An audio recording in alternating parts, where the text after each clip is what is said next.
Hop. Salut Pierre-Loup. Est-ce que tu es en forme? Je suis très en forme, oui, oui, super en Et forme. Petite journée au cabinet suivie d'une réunion. Et excellent. maintenant, je suis disponible. Mais c'est parfait, c'est parfait. Je crois savoir que tu as fait récemment un petit podcast aussi avec Kinedi, je crois. Oui, c'est ça, avec Kinédi Gabriel, du coup, une kiné qui m'a remplacé et qui a lancé son podcast avec plein d'invités et qui m'a gentiment proposé de participer à ce podcast. C'était vraiment cool. Ah, trop cool, trop cool. Ça t'a fait un petit entraînement pour celui-là, c'est ça? Exactement. C'est parfait. Pour t'apprendre à pas J'ai parler dans ta pu, barbe. exactement, j'ai pu remarquer que je parlais beaucoup, Mais c'est excellent. beaucoup. Est-ce que tu t'es écouté? C'est ça ma question, genre. Euh, Question des extraits. T'as pas tout écouté? Et En sur vrai, des ça extraits doit être qui a été repostés sur Instagram. excellent, excellent. Et j'ai pas été capable de m'entendre sur un podcast. Ah, c'est dur, Je te c'est souhaite dur, du hein. courage. C'est une bonne méthode pour progresser pour toi, Antoine. Donc, c'est bien. Euh, Ça, c'est sûr. Il y a Juan qui nous dit qu'on est toujours aussi beau. Merci. Ah, ça, Merci beaucoup. c'est sympa. Ouais. C'est Top très 25, sympa. C'est franchement. très sympa. Merci beaucoup. Merci à toi. Merci à toi. Alors aujourd'hui, du coup, si je t'ai invité, c'est bien évidemment parce que du coup, tu travailles en tant que kinésithérapeute, mais que tu fais aussi de la recherche. Du coup, ce que j'aimerais déjà savoir un peu, c'est en tant que kiné, est-ce que tu peux te présenter aujourd'hui? Qu'est-ce que tu fais? Où est-ce que tu travailles? Comment ça fonctionne? Comment ça se passe? Ouais. Alors, du coup, bah, je m'appelle Antoine, je suis kinésithérapeute du sport. Je travaille dans le cabinet K11 à Paris, dans le 11e, qui se trouve dans la salle de CrossFit, CrossFit Original Addicts. Je passe un petit salut à tous mes collègues kinés, coachs et pratiquants de CrossFit que je vois tous les jours. Donc j'ai une pratique qui est aujourd'hui assez spécialisée dans le sport. Donc c'est-à-dire que je vois des personnes qui font du sport, je vois des personnes qui n'en font pas, qui veulent s'y mettre dans un contexte de pathologie où l'idée c'est pour la plupart d'entre eux de faire de la réathlétisation, donc les amener à retourner à la performance suite à une blessure, Ok. avec d'autres avec qui on fait du développement de performance et de l'accompagnement plus sur de la remise en condition physique quand certaines personnes ont des pathologies qui les ont empêchés de faire du sport pendant un certain temps. Et évidemment, je vois aussi beaucoup de patients dans le cadre de troubles musculo-squelettiques. C'est l'activité principale de mon cabinet. Ouais. Et du coup, il y a cette particularité dans le cabinet, donc d'être au milieu d'une salle de CrossFit.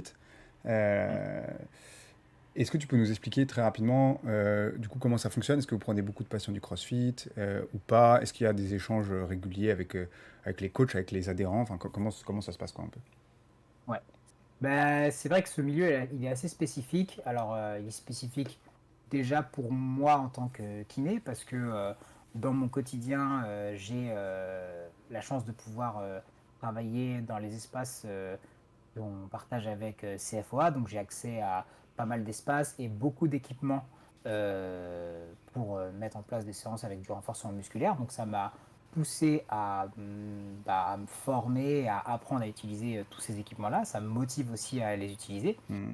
Le fait d'être entouré aussi par des coachs compétents et vraiment ouverts à la discussion, ça a vraiment fait évoluer ma pratique et je sais que ça m'engage à mettre vraiment beaucoup d'intention, beaucoup de volonté dans la qualité du renforcement que je mets en place dans mes séances. Ouais, Donc j'ai ouais. accès à un bon équipement et j'ai accès à des gens qui me donnent envie de faire mieux à ce niveau-là et qui sont prêts à discuter. Donc ça, c'est vraiment top. Et pour les patients, eux, ça les met dans une ambiance de travail qui est un peu différente d'un cabinet parce qu'ils sont exposés à un environnement qui est plus là pour faire du sport, qu'il y ait une blessure ou non. Et ça, je pense que ça joue un peu sur leur motivation. Ça peut jouer en plus ou en positif ou en négatif selon s'ils s'y attendent, si c'est bien amené, si voilà, on fait toujours attention à ce qu'ils soient à- bien à l'aise là où ils se trouvent dans le cabinet ou dans la salle de CrossFit. Mais pour beaucoup de patients, les retours que j'ai, c'est que ça les motive d'être dans un lieu de pratique sportive Ouais. avant d'être dans un lieu de santé. Ouais, je vois très bien, je vois très bien. Et est-ce que, du coup, petite question, je pense que important de dire, est-ce que tu as, par exemple, dans ta pratique, abandonné tout ce qui était thérapie manuelle et choses comme ça? Alors j'en pratique encore, mais très peu, parce que, je me retrouve souvent, face à la réflexion qui est que quand j'ai des séances, qui durent entre 30 minutes, et 1 heure, j'agis sur plus de choses en travaillant en actif qu'en, mettant de la thérapie manuelle. Alors, ça veut pas dire que j'en mets pas, c'est juste que souvent quand je me dit qu'il faut faire un choix entre 2 techniques, je vais plutôt avoir tendance à choisir le format actif. Ouais, Et en fait, ça a été un effet aussi, boule de neige où, le fait de mettre de plus en plus d'actifs, ça fait que je me spécialise dedans et qu'aujourd'hui, j'ai plus, je pense, de compétences dans ce domaine-là, heu, qu'en en thérapie manuelle, ouais, même si ça faisait partie de mon cursus de formation. ouais, tu avais fait un DU à ce sujet en Mmh. plus, hein. Donc, tu Ouais, fais quand même partie tout à probablement fait. des gens assez compétents en thérapie manuelle aujourd'hui quand même. Mmh mh. Ok, très intéressant. Et du coup, est-ce que tu peux nous expliquer, bah, en fait, en partant de ça et de toute cette activité clinique qui est quand même assez particulière, comment t'en es arrivé à faire de la recherche, en fait, tout simplement? Ouais. Bah, en fait, la recherche, elle est arrivée, au moment où j'ai commencé le master dans lequel je suis, actuellement. Donc c'est un master de kinésithérapie du sport à l'université de Bath au Royaume-Uni. Excellent. Donc, c'est un master qui se fait en temps partiel et à distance complet. Donc, je n'ai eu à aller au Royaume-Uni qu'une fois en présentiel pour une semaine de cours et mes examens. Mais sinon, voilà, c'est un master qui porte, tout est dans le titre, hein, c'est de la Sport science. kinésithérapie, du sport. Voilà. On développe des compétences pour la prise en charge de blessés dans un environnement du sport. On développe des compétences dans la réathlétisation. On développe des compétences dans l'optimisation de performance. Et on est assez libre, en fait, de l'orientation qu'on veut donner à ce master. C'est-à-dire Ok. qu'on a des thèmes à aborder, comme par exemple membre inférieur, membre supérieur, rachis, biomécanique, etc. Et après, dans les devoirs, c'est un peu nous qui pouvons choisir si on veut orienter plus ça sur un type de pathologie, sur une pratique, sur de la performance, etc. Et c'est Ok. vrai que moi, au fur et à mesure des années de master, parce que là, j'en suis à ma quatrième année, Ah, ah. euh, Ça, c'est comme Benoît la semaine dernière, comme enfin, Benoît, il y a 2 semaines, exactement. qui a participé du coup à ce podcast aussi, Benoît, et qui racontait son master en Angleterre aussi, qui, ça fait quelques années qu'il y est aussi. Exact, exact, exact. Et bah, en fait, c'est vrai que j'ai orienté au fur et à mesure pas mal de devoirs sur la partie performance. Et au terme de ce master, il fallait mettre en place un projet de recherche en études interventionnelles. Et moi, j'ai décidé de faire ça dans le rugby. Ok, juste Parce avant, du qu'à coup, côté du cabinet, ouais, juste avant on arrive là-dessus, est-ce que tu peux nous... Peut-être qu'on mettra en lien comment s'inscrire à ce master-là, ça pourrait intéresser des gens. ouais, Est-ce que tu peux nous ouais. dire, du coup, rapidement, si c'était facile d'entrer dans ce master? Enfin, est-ce que ça t'a paru compliqué? Est-ce que c'est un peu de la difficulté administrative, etc.? C'est relativement facile. Donc, il faut des prérequis en anglais, donc passer soit un TOEFL, soit un. J'ai plus le nom de l'autre L'IELTS, test, non? mais voilà, l'IELTS, L'IELTS, ouais. voilà, exactement. Il faut faire traduire ses diplômes. Donc, ça, c'est une petite étape à faire et ça a un petit coût, mais bon, c'est raisonnable. Ok, Et ensuite, une fois que le dossier est prêt, bah, j'ai pas eu l'impression que c'était compliqué d'entrer dans le master. ok. Euh, non, non, c'est juste qu'il faut, euh, voilà, faut se préparer pour ces tests d'anglais, faut préparer son dossier qui montre bien qu'on est un candidat éligible, et après, il faut surtout se préparer à faire le master, quoi. Ok. Mais c'est plus là, la Ah, difficulté qu'au fait de s'inscrire. faudra voir aussi un peu, parce que je sais que Benoît a Et, expliqué la dernière fois qu'avec le Brexit, les inscriptions étaient pas facilitées. Je sais pas si dans ton ouais. université ça change quelque chose ou pas. Ouais, je pense que pour ce master, ça change moins de choses parce que du coup, c'est un master qui existe depuis, alors je ne sais pas combien de temps, mais je crois que ça fait pas mal de temps qu'il existe. Et il y a même un article dans le BGSM que je pourrais t'envoyer, si tu veux le mettre en ressource, Ouais, carrément. sur ce master-là. Et il est connu parce que son format permet à des étudiants du monde entier d'être dedans. Donc, ils ont, enfin, ça existait bien avant le Covid, ce format distanciel, temps partiel. Donc, en fait, le Covid, ça a juste renforcer en fait La puissance de ce ce qu'il faisait, master quoi. qui était déjà bien présent. Donc je ne pense pas que ce soit plus compliqué que maintenant. Il y a peut-être eu une modification sur les tarifs d'inscription, Ça je le dis pas. Ok, Mais, mais voilà, c'est tout, je ok, pense. ok, excellent. Et du coup, donc on est arrivé un peu au contexte donc, de ta recherche. Est-ce que tu peux Ouais, aborder un peu du coup une autre de tes casquettes qui nous amènera après à ton projet de recherche? ouais.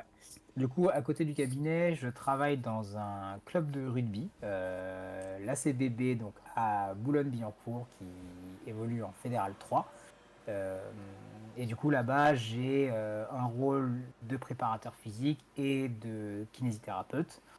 Beaucoup plus de préparateur physique maintenant. Euh, et ma pratique dans le rugby, elle a commencé en 2019 et elle évolue année après année.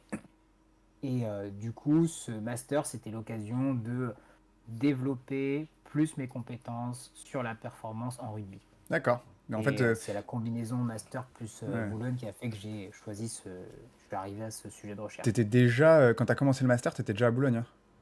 Ou Ouais, pas? Ou ça s'est un peu fait conjointement? c'est arrivé à peu près en même temps. Ok. Et à la base, tu viens pas du tout du monde du rugby. Enfin, je veux dire, t'es pas un rugbyman. Non, je ne suis pas rugbyman, j'ai jamais joué au rugby, je suis arrivé là, mais voilà, je me suis passionné à ma façon sur ce sport. Ouais, bah, je pense qu'en termes de prépa physique, clairement, c'est un sport super intéressant. Il y a des milliards de choses à voir. Et en C'est plus, clair. je pense qu'il y a une des particularités. Après, je sais pas, c'est peut-être un peu pareil dans d'autres sports aussi, mais c'est la différence qu'il peut y avoir entre les différents profils.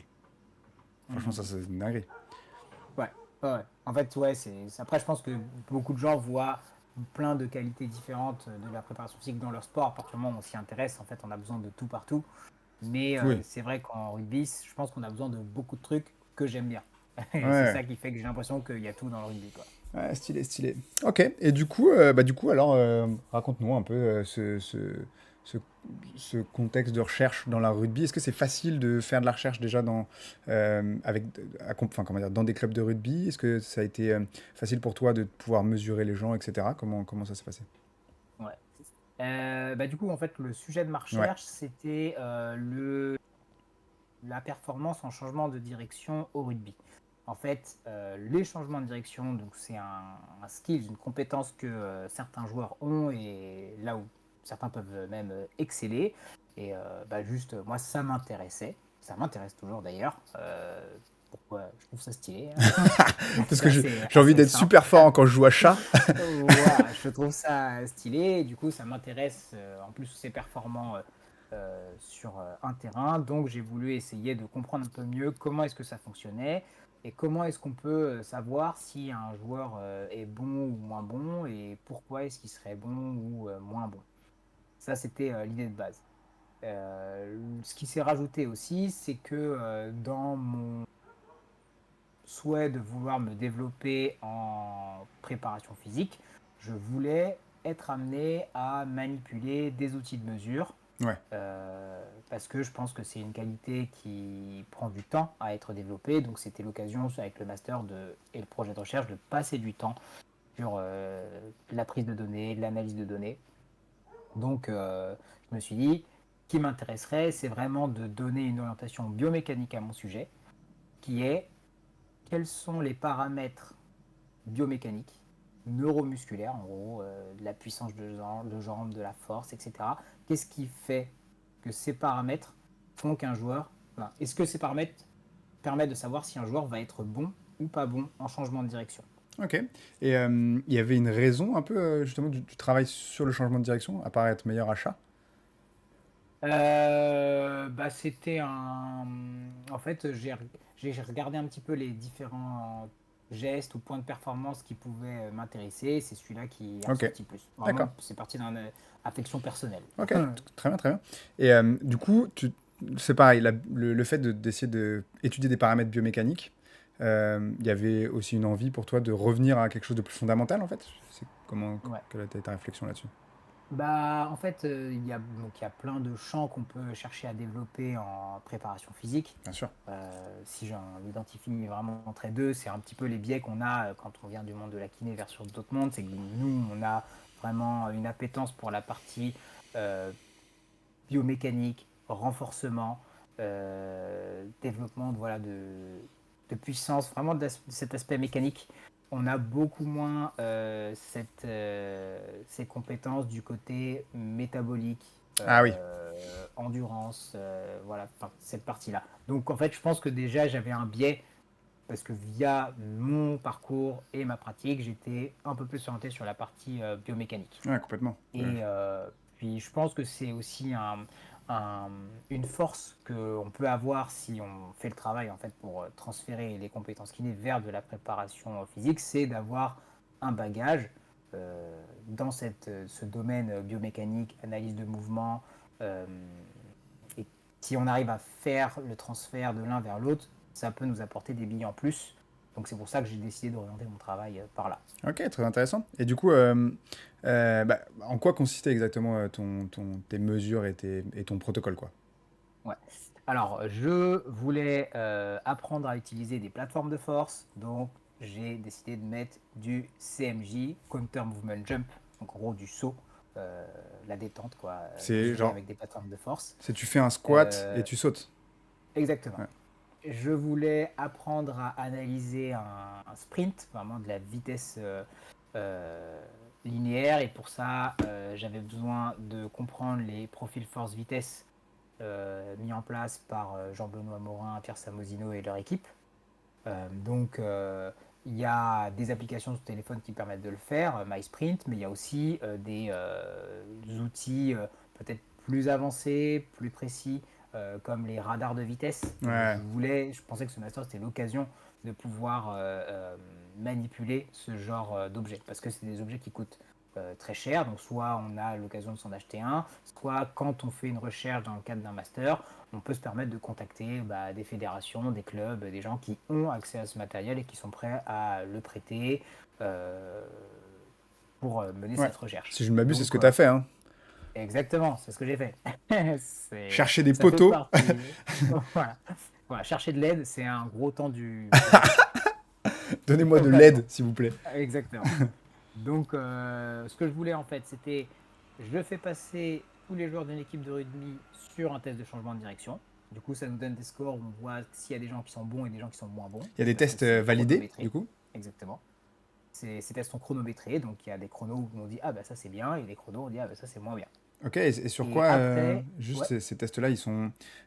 Tu pourrais nous décrire un peu le test après? Et la deuxième question que j'ai, ouais, c'est. euh, du coup, j'imagine que si on est capable de dire si c'est bien ou pas bien, c'est qu'il y a des normes qui ont été effectuées sur certains types de patients, enfin de gens, pas de patients d'ailleurs, de sportifs. ouais.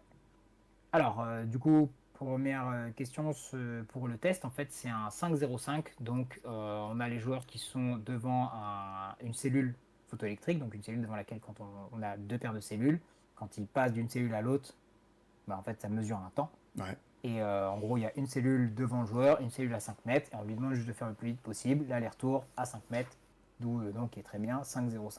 Ok. Il y a aussi une variante où c'est là, on va dire, c'est le 5,05 modifié, parce qu'il n'y a que 5 mètres. Le 5,05 initial, pardon, c'était un départ avec un sprint sur 15 mètres, puis je fais mon demi-tour, et les deux cellules, en fait, elles prennent que les 5 derniers mètres. Donc Ah c'était oui. une accélération beaucoup plus longue avant d'avoir le changement de direction. Mais nous, on avait décidé de ne pas faire ça, parce que ça exposait les joueurs à un peu moins de distance de course, et c'était mieux d'un point de vue risque de blessure pendant les tests. Ah oui, ok. Et puis, c'était un peu plus spécifique de la pratique du rugby. On a moins de changements de direction à 180 degrés après une énorme accélération. Oui, On a oui, plus tout à des fait. petits changements de direction sur des petites surfaces. Ouais, t'as raison, Donc, complètement. voilà. Ok, excellent. Donc ça, c'est le test. Et après, ce qui permet de déterminer si les joueurs sont bons ou moins bons, moi, dans ma charge, c'était que de la différence intra-groupe Ok. pour déterminer des joueurs meilleurs que d'autres par rapport à la moyenne. C'est pas toi qui l'as fait et t'as mis une norme, quoi. Non, non, non. Après, voilà, après, on a des normes parce que le 5,05 c'est utilisé dans plein de tests de clubs, que ce soit enfin, même dans plein d'autres Ouais, sports. bien sûr, bien sûr. En foot, c'est recommandé par les fédés. Enfin, voilà, c'est un truc sur lequel on peut facilement trouver des données. Après, je ne sais pas à quel point est-ce qu'on peut tout comparer parce que c'est des temps quand même qui sont très courts. Donc, est-ce qu'on peut comparer une autre étude, savoir s'ils ont pris exactement les mêmes outils de mesure, etc. Déjà, faire une comparaison intra-groupe, ça permet d'identifier des joueurs vifs sur des changements Ouais, de je vois. direction Ok. versus d'autres qui le sont moins, quoi. Tu l'as testé toi-même ou pas, le test? Ouais, Et t'étais bon alors? Ah non, je l'ai pas testé en étant mesuré. Non, Ah, j'ai juste réalisé pour me rendre compte à quel point un changement de direction, on a l'impression de jouer vraiment un truc important sur juste un step, quoi. Mais je me suis pas mesuré, non, c'est vrai, et c'est dommage. ok, ok. Bref, je le passe. Puis je vais me Euh, donner un bon score, sinon je peux me faire ça sur assez facile. Mes moyennes moins un, c'est ça va. ça. Après, le problème, c'est de avoir les radars maintenant, c'est un peu compliqué, non? Ouais, complètement. Ok, très excellent. Du coup, un peu, qu'est-ce que ça a donné un peu? J'imagine que tu as un peu Alors, j'ai de pas encore, matière. Ok. je peux pas encore trop vous donner là les résultats de mon étude, c'est encore en analyse. Par contre, je peux donner mes hypothèses et ce que je m'attends plutôt à trouver. Ouais, Donc, complètement. pour rappel, donc, les joueurs font leur 5-0-5, on voit qui est bon, qui est moins bon. Et après, ils vont tous passer un test de saut Ah oui, c'est ça, on et n'avait pas un vu. test de sprint. Et l'idée, c'est de voir, est-ce que en faisant des tests de saut et tests de sprint, est-ce qu'on peut se dire, ah, ce mec-là, il a de la puissance dans les jambes, c'est ça, et bah, il va être bon au changement de direction. Et potentiellement, c'est grâce à ça qu'il est bon au changement de direction. Ok. Euh, donc, il y a déjà plusieurs études qui ont été réalisées sur ce sujet-là, avec des tests assez proches. Et du coup, mes hypothèses découlaient un peu de ces résultats précédents. Avec le CMJ, donc le saut sur plateforme, on peut déterminer de la puissance de jambe grâce à la hauteur de saut qu'on atteint, grâce au temps qu'on met à sauter. C'est-à-dire qu'il y a des joueurs qui peuvent sauter très haut en prenant un grand temps d'élan. Il y a des joueurs qui prennent un tout petit temps d'élan et qui sont capables de sauter aussi haut. Les plateformes permettent aussi de déterminer des pics de force, des pics de vitesse, des forces excentriques au moment où on prend son appel sur le saut. Bref, il y a plein de capacités, plein de qualités en fait biomécaniques qui sont importantes dans le changement de direction. Et Et toi, donc, du coup, dans les valeurs que tu as sélectionnées, ouais, enfin, je veux dire, tu vas analyser en critère principal, donc tu as dit le sprint et le counter movement jump, mais dans ouais, tes données récoltées, il y en a d'autres, enfin, tu as d'autres valeurs qui ont été voilà. récoltées. Ok.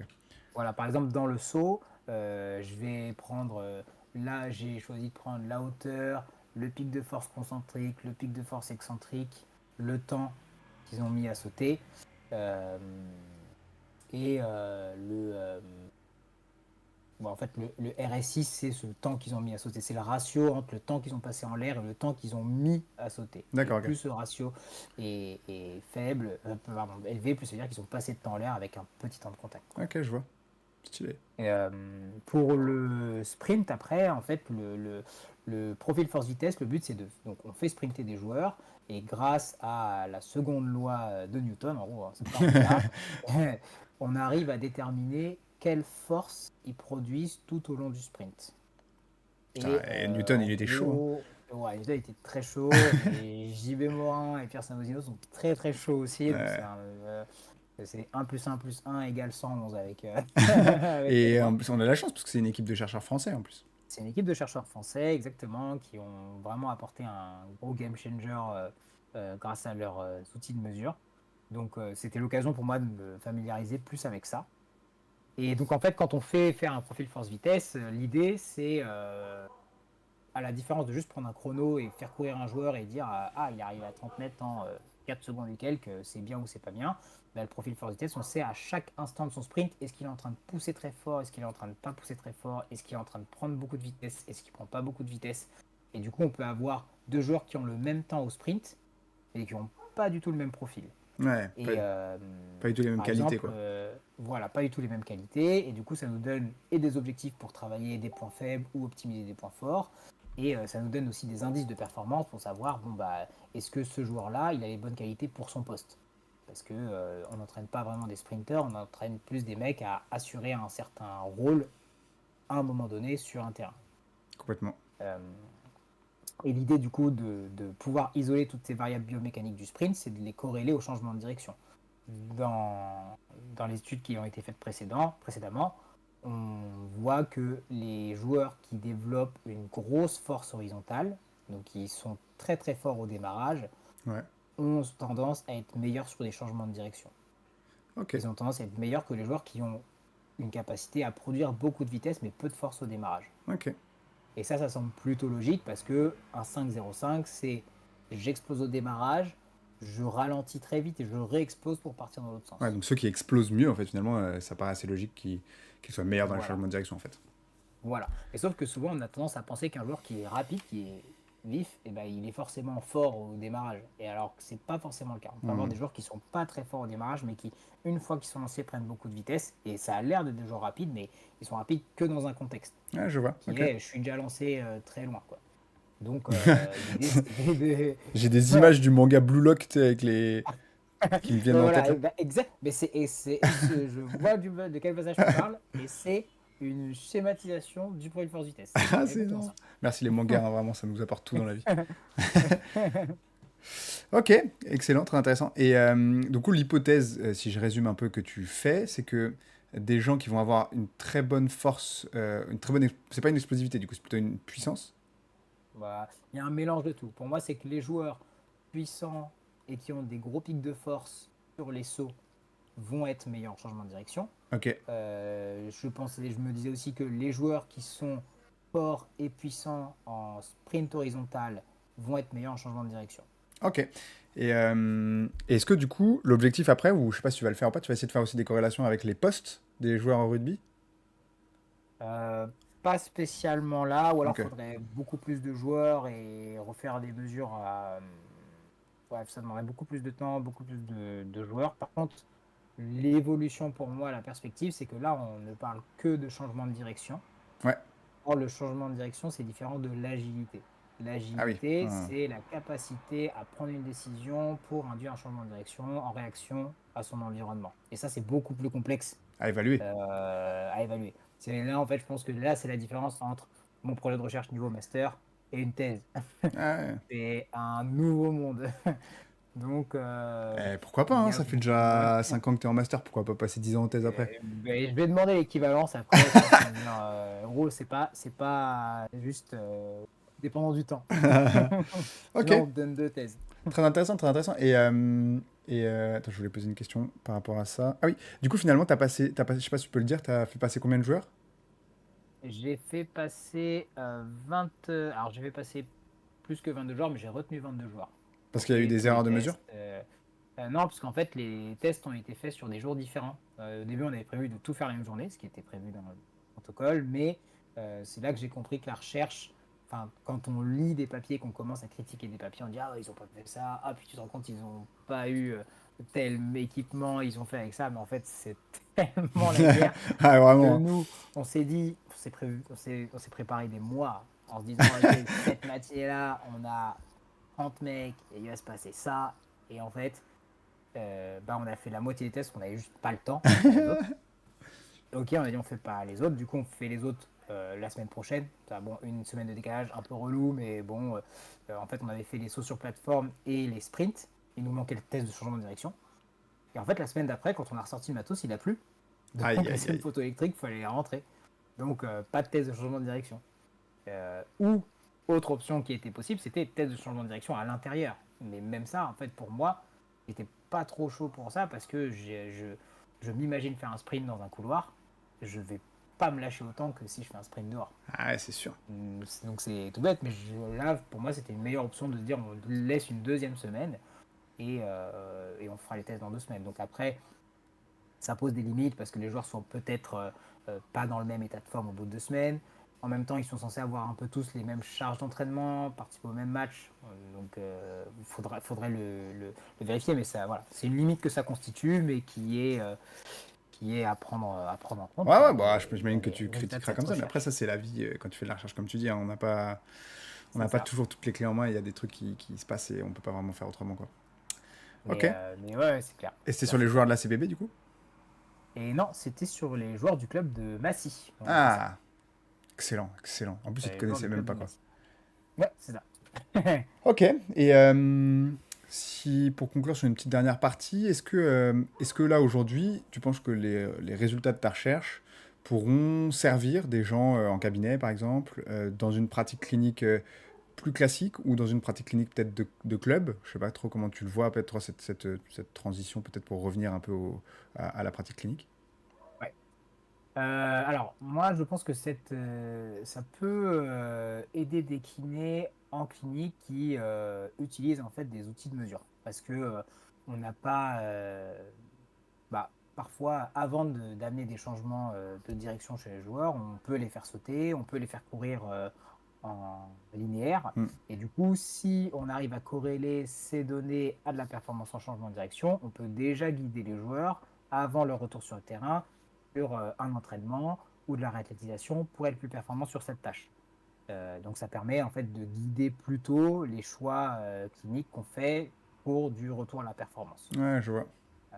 Et pour de l'optimisation de performance, là, ça sert à détecter euh, des joueurs bons, à orienter un entraînement si jamais les joueurs présentent des déficits sur certaines Ouais. caractéristiques. Mais bon, là, après, pareil, ça appellerait un autre sujet de recherche qui serait euh, quel impact a tel ou tel entraînement sur les caractéristiques, genre saut Ouais. ou directement changement de direction ou Ouais. profil force-vitesse. Et qui là aurait une application plus, plus prépa physique en fait. Comment je vais entraîner mes joueurs pour maximiser leurs chances de réussite sur ces tests-là, quoi. Voilà. Ou de réathlétisation, Ouais. si on est dans une phase où voilà, la réathlé, ça reste un moment aussi assez rare pour les joueurs de sport collectif de développer des qualités euh, physiques qu'ils n'ont pas le temps de faire en saison, quand les matchs s'enchaînent, quand les entraînements s'enchaînent. Ouais. Donc, en fonction de la blessure et de ce qu'ils peuvent faire, hein, mais c'est aussi des moments où là, on peut avoir notre rôle à Notre mot à jouer dire. avec, voilà, si c'est fait en bonne intelligence, avec la préparation physique du joueur, avec l'entraînement du joueur, avec son environnement. Ouais, complètement, complètement. Bah, je pense que faut pas négliger l'impact aussi de ces recherches-là. Je pense qu'aujourd'hui, enfin, faire de la réathlétisation, on en fait avec beaucoup de nos patients, même dans des cabinets pas forcément orientés sport. Il y a plein de gens qui viennent nous voir après des blessures. Et à partir de ce moment-là, on fait de la réathlétisation. Donc avoir peut-être des clés en plus en clinique, justement, même si on n'est pas expert, même si on n'est pas forcément kiné du sport, même si on ne prend pas des clubs, enfin des joueurs de club ou quoi que ce soit, progresser sur ce domaine-là, je pense que c'est un point important de nos compétences. Et il y a beaucoup de débats dans notre profession où on laisse trop de place aux appâts ou je sais pas quoi. Moi, je pense que juste, on devrait peut-être progresser un peu avant de parler trop, quoi. Oui, non, c'est sûr. En fait, c'est un milieu où il y a, voilà, c'est comme plein de milieux, il y a des chevauchements de compétences. Et Ouais, puis après, en fait, ces chevauchements de compétences, elles sont pas seulement liées à la profession, elles sont aussi individuelles. Moi, c'est vrai qu'aujourd'hui, enfin, j'ai mis du temps, de l'énergie pour développer des compétences dans un domaine. Donc, peut-être que je peux plus facilement discuter avec des préparateurs physiques ouais. Bah, t'en es un. là-dessus. T'es un préparateur physique, finalement. Et ouais, à Boulogne, oui, À Boulogne, ouais, c'est ça. dans le 92. Dans le Mais, 9-2, très connu dans le 9-2. mais voilà, c'est sûr qu'il faut montrer d'abord qu'on fait les efforts nécessaires pour ça et que c'est pas du tout quelque chose qu'on a d'acquis via notre formation initiale ou via nos compétences Ouais, biomécaniques. Mais si on fait les efforts pour, effectivement, c'est un truc qui permet de discuter de ça et après de mieux se répartir les tâches à faire parce qu'en en fait, il y a du boulot pour tout le monde. Il y a ouais, tellement de trucs à complètement, hein. faire. Complètement, hein. Même sur un joueur, hein, sur un effectif, c'est waouh. Ok, très intéressant. Et bah merci pour toutes ces discussions. Franchement, c'est super cool. Et, euh, Avec plaisir. et puis moi, c'est vraiment un domaine où je suis pas très fort, hein. Donc, il faut vraiment que je progresse pour ça. donc, euh, donc voilà, hein. Moi, je suis pas très fin en rugby. Bah Faudrait que je voilà, chacun progresse son sur truc. ça. Mais moi Mais non plus, en fait. Moi non plus, en fait, je suis pas très fort en rugby. Allez, t'as eu les petits bras, les tout petits bras comme ça. Qu'est-ce que tu veux que ça fasse ça? Ça peut rien faire, hein. ah, mais c'est pas un changement de direction après, tu vois. Je Donc, pense que je suis pas trop mauvais en changement de direction en vrai. ouais. Moi, je pense que je suis pas très bon en changement de direction, hein, mais non, je m'intéresse à des trucs que je fais pas trop, hein. On peut pas tout faire, mec. Ouais, Tu fais de la ouais, lutte. non, mais Tu fais de la lutte. c'est. Antoine, il a fait des compètes de lutte là, récemment. Donc, Ouais, ouais. Mais du coup, si tu changes de direction, techniquement, tu perds parce que vaut mieux tu pas. pars en À fait. la lutte, vaut mieux pas. Ah, énorme, énorme. Ok, et du coup, bah, pour finir, je voudrais avoir une petite anecdote de ta part. N'hésitez pas si vous avez des questions, hein, d'ailleurs, dans le chat. Je vois qu'on est quelques personnes quand même, donc peut-être que vous pouvez avoir des questions. Il n'y a pas de problème, on les prendra. Je vous l'ai pas dit au début, mais c'est le principe aussi d'être sur Twitch, hein, c'est que vous pouvez bien évidemment poser des questions pour qu'on puisse y répondre en live. En attendant, est-ce que tu peux nous dire quels sont du coup le pire moment et le meilleur moment que tu as vécu dans ton parcours de recherche et de chercheur? On peut dire, tu es un chercheur. Mhm. Franchement, je vais commencer par le meilleur parce que je crois que je l'ai. Vas-y. En tout cas, enfin, je sais pas si c'était le meilleur, mais en tout cas, c'était un qui était sympa. c'est que du coup, dans mes recherches pour obtenir des outils de mesure et surtout le radar de vitesse, qui est le radar utilisé pour mesurer les vitesses des voitures, hein, c'est la même chose. C'est exactement le même. En fait, t'as été D'ailleurs, le péta sur le périph', en fait, c'est ça? voilà, c'est ça. Du coup, j'avais cherché, comme j'avais pas encore accès au radar, mais j'allais l'avoir la veille de ma recherche, j'essayais de me renseigner dessus, comment ça marche, ça. Donc, j'ai téléchargé le guide d'utilisation et j'ai découvert que c'était un guide d'utilisation avec des mesures de Citroën, des mesures de Ouais, BMW, des c'est mesures de énorme. Je me suis dit, mais comment je vais faire pour mesurer les vitesses de mec avec ça? Et finalement, ça marchait très bien, mais surtout que j'ai réussi à obtenir de l'aide d'un préparateur physique de Marcoussis qui m'a accueilli sur les lieux pour me prêter le radar et il a senti juste que j'étais à la recherche d'aide et il a pris le temps voilà, de me le prêter, de montrer comment ça fonctionne, vraiment en fait de prendre mon projet hyper au sérieux et c'est une des personnes en fait qui m'ont beaucoup aidé dans ce parcours de recherche en fait à chaque fois que j'ai demandé de l'aide à des personnes même si les gens ne pouvaient pas m'aider face à d'autres chercheurs, en fait, tout le monde essaie de mettre la main à la pâte ou au moins donne une réponse ou essaie de trouver un contact. Et donc, franchement, ça, c'était vraiment hyper cool à voir. Et le point culminant de ça, c'était un peu le passage à Marcoussis. Ah, tu Quand, m'étonnes. passer dans la salle d'entraînement et tout, c'était très, très Ah, cool. petite dinguerie, petite dinguerie. Ah, ça, on Bon, l'a... après, les joueurs étaient pas là. Ah. C'est pour ça que j'ai pu rentrer. Parce que d'ailleurs, quand j'ai ramené le radar en me disant, oh, je vais revisiter Marcoussis, bah là, c'était pas du tout possible. J'étais juste attendu sur le parking, sur la manette, merci, au revoir. C'est tout. C'est énorme. On pourrait dire que c'est le pire souvenir. Bon, franchement, il est light. J'ai pas vraiment trop de pires souvenirs. Et peut-être que ça va arriver vu que je suis en train d'analyser les données. Donc ça va être possible. Peut-être que le pire souvenir, il est devant Peut-être que toi, peut-être. le pire souvenir, il m'attend. Ah, ça serait terrible. Ouais, non, bah après, je pense que dans le projet de recherche, bah, je sais que dans le master, quand même, bah, on est, comme on en discute beaucoup depuis un petit bout de temps, je pense qu'il y a eu des moments un peu durs, surtout avec enfin, comment dire, les projets, enfin, les rendus, quoi. Les rendus, c'était un peu Ouais. hardcore. Ah ouais, les rendus, ouais. Mais ça, c'est vraiment le retour à la vie étudiante où on se dit, mais maintenant, je suis armé, quoi. Enfin, maintenant, je mets un planning à Je l'année, suis je vais juste adulte. à m'organiser. Et je dis, putain, ok, il faut que je rentre ça en octobre. Ah bah, tu vas voir. En septembre, j'aurai terminé. Comme ça, je suis tranquille après. Bah, pas du tout. En septembre, en train de regarder Blue Lock. Voilà, en septembre, en train de regarder Bullock et en octobre, en train de courir partout pour essayer de finir un rendu. Mais non, après, j'exagère sur ces trucs-là, ça reste un master qui est. En fait, à partir du moment où on prend le temps de le faire, il est faisable. Ouais, c'est accessible, on va dire. Voilà, il y a Mais après, faut, pas, comme ils prennent pas en retraite, hein, ils disent c'est 10 heures par semaine. Si on met les 10 heures par semaine, on y est. on tient. Ouais, On mais tient après, net. après, je trouve que c'est assez normal quand on vise un peu d'excellence dans un domaine, enfin, d'investir du temps. Enfin, à un moment, faut. C'est Voilà, sûr. ça me paraît logique. C'est sûr. Et Voilà. ouais, je rebondis. C'est pas une validation des compétences en fait. Quand on s'engage dedans, c'est vraiment pour développer des trucs. Ouais, C'est exactement, pas exactement. pour voir si on a le niveau et se dire ok c'est bon. Ouais. D'ailleurs, je trouve que c'est un peu ce qu'on paye via le master. En fait, c'est juste un cadre de travail qui nous oblige À à progresser. évoluer, voilà, à faire un peu l'état des lieux de ce qu'on fait, des limites qu'on trouve, des moyens de les contourner.